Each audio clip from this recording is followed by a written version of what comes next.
히브리서 2장 1절에서 9절입니다. 키워드는 천사보다 뛰어나신 그리스도, 우리 앞에 계신 그리스도, 우리 소망이신 그리스도입니다. 그러므로 우리는 들은 것에 더욱 유념함으로 우리가 흘러 떠내려가지 않도록 함이 마땅하니라. 천사들을 통하여 하신 말씀이 견고하게 되어 모든 범죄함과 순종하지 아니함이 공정한 보응을 받았거든. 우리가 이같이 큰 구원을 등한히 여기면 어찌 그 보응을 피하리요. 이 구원은 처음에 주로 말씀하신 바요 들은 자들이 우리에게 확증한 바니 하나님도 표적들과 기사들과 여러가지 능력과 및 자기의 뜻을 따라 성령이 나누어 주신 것으로서 그들과 함께 증언하셨느니라. 하나님이 우리가 말하는 바 장차 올 세상을 천사들에게 복종하게 하심이 아니니라. 그러나 누구인가가 어디에서 증언하여 이르되 사람이 무엇이기에 주께서 그를 생각하시며 인자가 무엇이기에 주께서 그를 돌보시나이까. 그를 잠시 동안 천사보다 못하게 하시며 영광과 존귀로 관을 씌우시며 만물을 그 발 아래에 복종하게 하셨느니라 하였으니 만물로 그에게 복종하게 하셨은즉 복종하지 않은 것이 하나도 없어야 하겠으나 지금 우리가 만물이 아직 그에게 복종하고 있는 것을 보지 못하고 오직 우리가 천사들보다 잠시 동안 못하게 하심을 입은 자 곧 죽음의 고난 받으심으로 말미암아 영광과 존귀로 관을 쓰신 예수를 보니 이를 행하심은 하나님의 은혜로 말미암아 모든 사람을 위하여 죽음을 맛보려 하심이라. 아멘. 오늘 본문은 히브리서 저자가 천사보다 뛰어나신 그리스도께서 어떻게 낮아지셨는지를 말해주고 있습니다. 1절에서 앞의 내용을 전제하여서 말합니다. 그러므로 이렇게 시작합니다. 그러므로 들은 것에 유념해서 떠내려가지 않도록 하라고 했습니다. 그리스도께서 우리 구원을 이루시는 분이시며 천사는 하나님의 일을 맡아서 섬기는 사역자라는 것입니다. 그러한 사실을 들었으니 잘못된 신앙으로 흘러가지 않도록 주의하라는 것입니다. 잘못된 신앙으로부터 우리를 지키는 방법은 들은 것에 유념하는 것입니다. 주어진 복음의 말씀을 더욱 붙잡는 것입니다. 2절에서 천사에 대해서 다시 한번 이야기합니다. 천사는 하나님의 일을 맡아 섬기는 사역자들입니다. 천사들을 통해서 주어진 계시에 대해서 언급하고 있는데 이것은 옛 언약, 즉 구약 성경을 가리킵니다. 1장 1절에서 말했던 여러 부분과 여러 모양으로 조상들에게 하셨던 말씀에 속합니다. 그것은 믿을 만한 것으로 참 하나님의 말씀이었고 그 말씀을 따라서 범죄와 불순종에 대한 하나님의 공정한 보응이 내려졌습니다.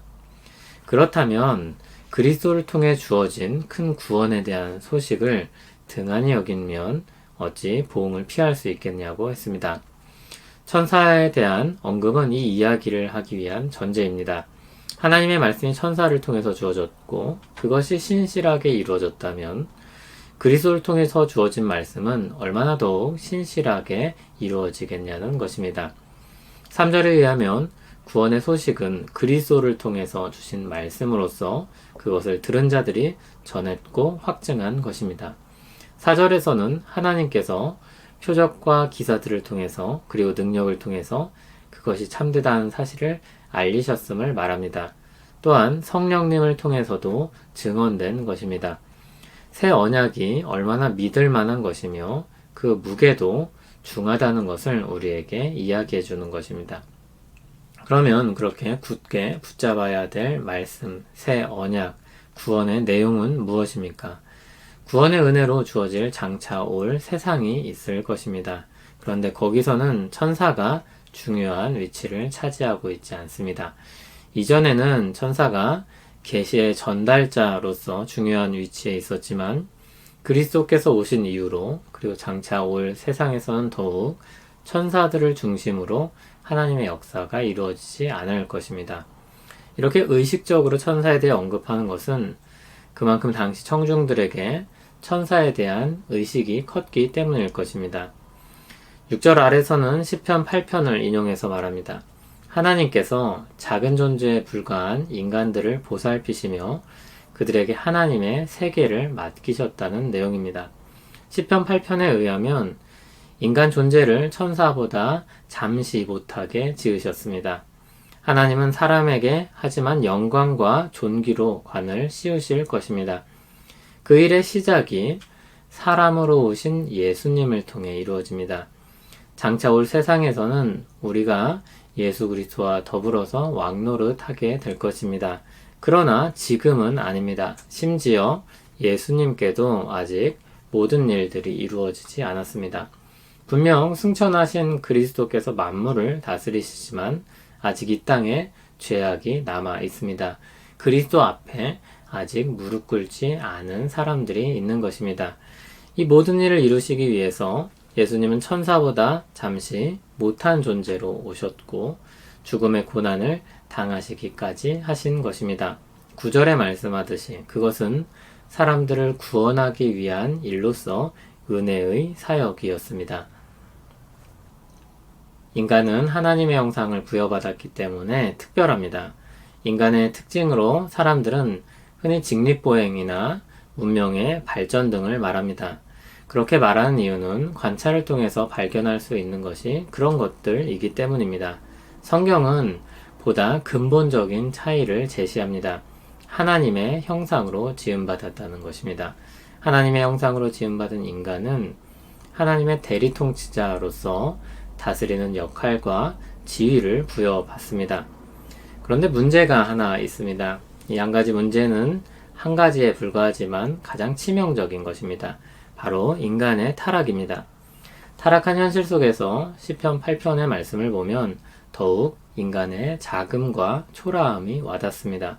그럼에도 시편 8편은 장차 하나님께서 인간의 지위를 회복시키시고 다시 높여주실 것을 고대하고 있습니다.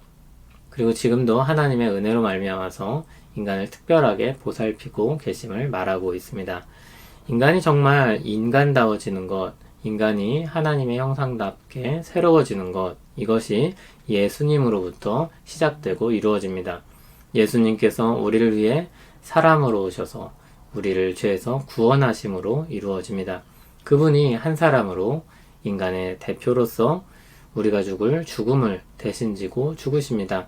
그렇게 사망 권세가 힘을 잃게 만들고 믿는 자들을 그리스도 안에서 새롭게 하십니다. 이 그리스도가 우리의 주이시며 우리와 함께 하시는 분입니다. 천사보다 높으신 그리스도께서 한 사람으로 오셨습니다. 우리 앞에 계신 그리스도에 대한 복음, 이 은혜의 소식을 우리는 오늘 말씀을 통해서 다시 듣게 되는 것입니다.